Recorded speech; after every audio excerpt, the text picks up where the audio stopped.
Hello world, this is going to be a mix shootout between the original 1966 version of Revolver and the stereo 2022 mix of Revolver. We've had the new one now for a month. I've had loads of time to listen on headphones quite detailedly, as it were, and so here are my thoughts really, and we'll see which album wins in the end. I've never done a shootout video before in all my time on I've never done a I've never done a shootout video on my YouTube channel in all my time here, so this will be the first for me.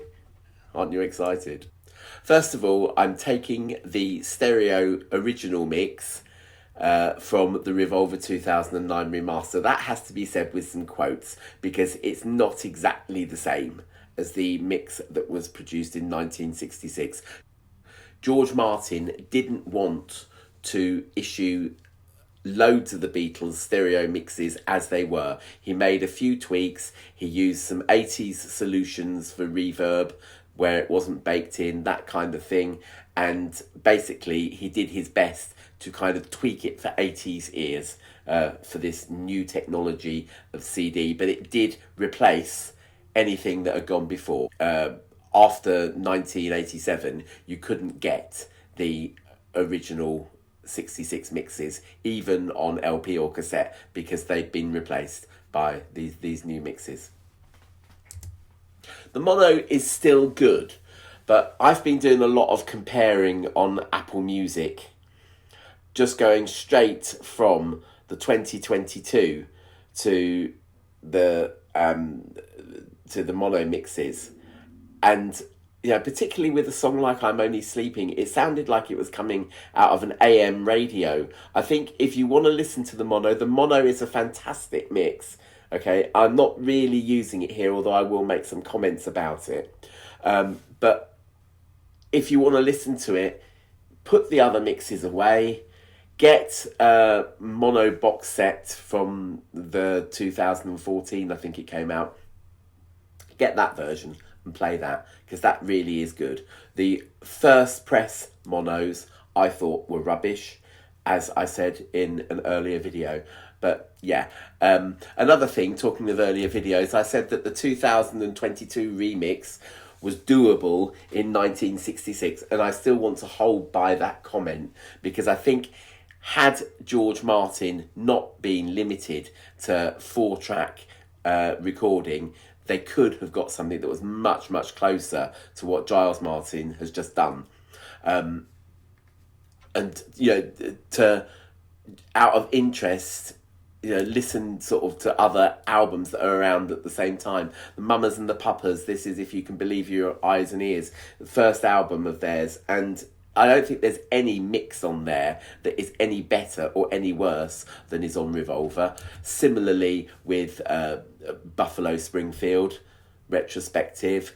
The Byrds, I think, made slightly better attempt with their stereo mixing, but that's only because they made sure that the vocals were in the centre, which meant you still very often got groups of instruments piled onto your left-hand side and onto your right-hand side. But Brian Wilson, when he made the Beach Boys' Pet Sounds, according to Wikipedia, used state-of-the-art 4-track and 8-track recording in 1966 to make this. Now, although they didn't release it in they didn't release it in stereo to start with, because Capitol were just annoyed that these were not Surfing USA kind of songs, and so they deliberately just released it in mono, and I think they made a fake stereo version of it as well, but they deliberately didn't release a stereo version. And the stereo mix is brilliant once they finally did make a stereo mix, and I think I'm getting 1973 for that. I know that on Apple Music by 2001 there was a release that combined the mono on one disc and stereo on another, and the stereo mix is absolutely fantastic. It blows everything here out of the water, and certainly blows Revolver out of the water as well, for just how good it was. And it's purely because he had 8 tracks to start with, so that gets a star from me. All right, so I'm going to look at the song, the original stereo mix. I say the original stereo, I mean the 2009 based on the 1987. There's the 2022, and here are comments, basically, if I've got anything else to say about, particularly how they compare to the mono mixes. So Taxman is overly spread out. You've got percussion sounding like it's being played in midair. The guitar solo by Paul is well edited onto the end of the stereo mix, but it certainly sounds divorced from the rest of the mix. There's no hum at the beginning of the 2022 mix during the countdown, which some people have expressed churlishness about, and I wonder why he got rid of it. Maybe it's Giles Martin's own statement. This is going to be a fantastic production, virtually noise-free, and it's going to be brilliant. So I'm not going to start out with hum. But I've put mono-ish there because it's certainly a much more integrated mix that that delivers the same sort of power and punch as the original mono mix did. But the mono mix has an awful edit at 2:23, where that, as I say, that guitar solo by Paul McCartney had been copied and pasted onto the end to make a fade out ending, and it didn't work as well in mono. It sounds like it jumps. Eleanor Rigby. Vocals are far right in the verses, and there's empty space, particularly centre left during the verses. The double tracked vocal error that's on the original stereo mix has now finally been corrected. Paul is now singing in the centre, much more well balanced mix, and yeah, I think it's more faithful to the mono mix. So yeah, I'm only sleeping. It's, I don't really think I go either way with this one. Yeah, you've got the vocals on the right and the guitar solo on the right in the original stereo, and it's still particularly sort of indistinct, but maybe that's because that's what John wanted. He's sleeping, so it is going to sound slightly drowsy, it is going to be indistinct, but we do have the guitar solo in the centre. But yeah, I think the EQ is slightly dull on this, which probably, when you then compare that to the mono mix, why the mono mix sounds brighter, and why I made the comment that it sounds like an AM/FM radio. Yeah, and listen for Yawn Paul. Just before Paul does a great big yawn, someone says Yawn Paul, and he does. Love You Too. Good stereo spread, slightly bright EQ, warmer EQ, different but good stereo spread. I don't really think... I think if you needed an excuse to mix Revolver or to remix Revolver, you wouldn't choose Love You Too as an excuse to do so, because I think they're pretty much of a muchness. The mono is longer, and I do wish that they'd kept to the mono running times. That issue will come up again later. Here, There and Everywhere. The ADT vocals seem to be very indistinct. You would have thought that having two vocals double tracked left and right would give you a centre image, as it does in Taxman, but for some reason you don't know whether you're listening to the right or the left. Sometimes they sound like they're even coming out of the centre, but certainly there are edits in that vocal track, and they're very obvious. In the 22 mix, because they've managed to centre the vocals, the edits sound far less obvious. Bass is much more precise. I think it's just a much kind of more, again, powerful mix. Yellow Submarine. The vocals are on the right, including the chorus, which is a bit dodgy. The bass drum and the effects are louder in this, which is good. I think one of the praises for Revolver when it first came out on CD in 1987 was the fact that people said that they heard the bass drum and you got the full effect of it, which, you know, for the very first time. The band begins to play in the 2022 mix, sounds awful, but other than that, they've used the mono version as a template, so that you have got the initial guitar chord and you've got the echoey A Life of Ease lyrics again at the end. But yeah, I think really this would have been one where it's best to leave it alone, just because I think the band begins to play still sounds so awful, and George Martin got it right. She said, the original stereo has a good stereo spread, a very integrated sound, and the vocals in the centre. Whereas the 2022 mix, I think, is a definite fail. The drums and bass are weak compared to the stereo, and certainly compared to the mono. The guitar that's on the left seems to be divorced from the main mix, and there seems to be some sort of timing issue going on there, because it's sort of playing fast semiquavers but not quite matching up, whereas it wouldn't have mattered in the original stereo and mono mixes because it would be so deeply buried there. But yeah, the mono is definitely the best for that one. Good Day Sunshine. Good stereo spread, very integrated sound, vocals are centred, but you've got a much crisper stereo presentation for 2022. The instruments are far more incisive and cutting and powerful. And listen for John's expletive after she feels good. And Your Bird Can Sing.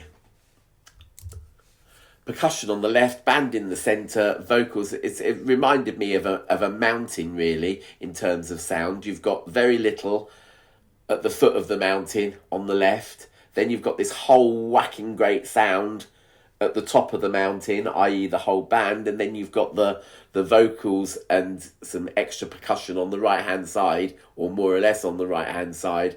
And so it sort of comes down on the other side. Does that sound stupid? Never mind. It's a very, very odd effect. It's not something that is, totally peculiar to the Beatles, but it is an odd effect to have the whole band in the middle, tiny bit of percussion on the left, and the vocals on the right. And this one I've put mono-ish, again, as a compliment, like Taxman. Much more integrated, much more spread out. You've got snares on the left, you've got the vocals back in the centre, and some guitars on the right, which kind of, just sounds a lot more satisfying. For No One, the band is very distant, particularly at the start, and they're on the right-hand side. The vocal is very present, and I think that's quite apt for the lyrics. Paul McCartney, I think, by this time, he was wanting to do film soundtracks. In fact, he did one. The film The Family Way was his soundtrack. And he was writing these great sort of cinematic style lyrics and everything. And I think that Paul is almost in the room with you as he's singing to you, and you can hear all his breath and his lip smacking movements and everything. And yes, the band is further away, at least to start with, but I think that's possibly better for the lyrics. I think it's it just adds to the sadness. I just think it sounds too perky, just as the way that everything else is more powerful and upfront and whatever. But this one doesn't want to be that. It wants to be gentle. It wants to have that sort of vocal presence. The horn in both of them, Alan Sivill's horn solo, still is pretty much the same. It's left-hand side on both mixes and still sounds brilliant. But yeah, I wonder whether or not the 2022 mix is too much of an improvement. Dr. Robert, hole in the middle, band left, vocals, bass and Paul on the right. Much better in the 2022 mix. You've got the nice centered vocals, drums on the left, band on the right, and you've got a guitar on the left as well. And, better spread, and nothing, I don't think, that couldn't have been done, even with 4-track, back in the day. I want to tell you, I think this is one of my favourite songs on the whole LP, if not my favourite. But it's very obviously 4-tracked. You've got the intro guitar and drums on the same track. And the bass is obviously separate from the rest of the mix. A bit like Paperback Writer, where that sounds like it's playing in a vacuum all by itself. But it's much better with that right hand to left hand sweep with the guitar. Much better spread, much beefier. Well done, Giles. Got to Get You Into My Life has artifacts and percussion on the left-hand side, which is a very odd effect. You can hear some sort of odd scraping noises. Now, I've heard it said, well, in fact, I know because I've listened to the outtakes, that there were originally much more of George playing the guitar on this, and he's been edited out until right at the very end, which I think might have pissed George off, but it was still the best thing for that song, because that sort of down bit on the right hand side coming out just as the song goes into its final chorus is just incredible and just sums up the whole LP. It is absolutely, that is London, but yeah, it still sounds very odd on the left-hand side. It's still shorter than the mono version, but it's much brassier and punchier and a better spread than the original stereo. Having said that, the mono sounds much better than the original stereo, because I think what they did was overlaid an extra track of brass onto the mono mix. So they created a mono mix and then just overdubbed the same brass part again, and it really sort of perks it up a lot, whereas it's a little bit in the original stereo. The mono is longer, it's brassier, it is more soulful than the original stereo. Can you believe it? Tomorrow Never Knows. The effects are static. That's the thing that has divided people. Here the effects pan right and left and vice versa. The Les-lead vocals have less reverb, which I don't necessarily think is a good thing. I thought that the reverb was fantastic when I first heard this album, and I didn't hear it, as I say, until about 1981, 82. And that was the thing that really, about this song, that really got me, was how far away those vocals sounded, and they have less reverb, or appear to have less reverb. So let's give these some stars before I carry on prattling. All right, so yeah, Taxman, that gets my vote, 2022. Same with Eleanor Rigby. I'm Only Sleeping, I think, gets my vote there.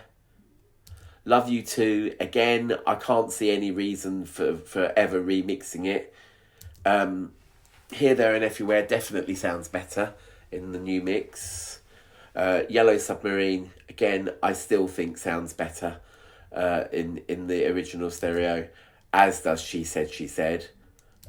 Good Day Sunshine, much crispier stereo presentation, sounds fantastic.